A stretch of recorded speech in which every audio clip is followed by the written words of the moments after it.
नमस्कार.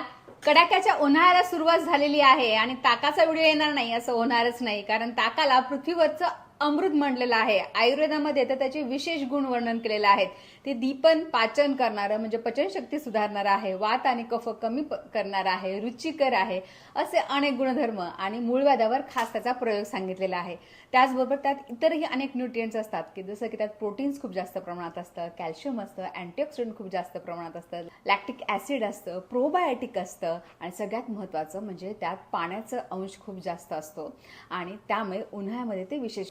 तर ताकामध्ये साधारण 8 पट पाणी घालून ते घुसळून तयार केलेलं ताक हे उत्तम सांगितलेलं आहे. त्यामुळे शक्यतो असंच ताक तुम्ही घ्या.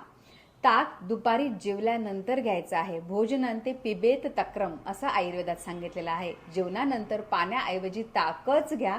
पाणी अर्धा 1 तासांनी घ्या. जर असं केलं तर तुमची पोटावरची चरबी कमी होईल. त्याचबरोबर ताकामध्ये जर कधी जिरेपूड, कधी पुदिन्याची पानं आणि कधी आल्याचा रस असं आलटून पालटून जर टाकत गेलात तर नक्कीच चरबी लवकरात लवकर कमी होण्यासाठी मदत होईल. त्यामुळे यापैकी कोणतेही पदार्थ तुम्ही ताकात टाकून घेऊ शकता आणि त्याचा रिझल्ट मला कळवा. थँक्यू.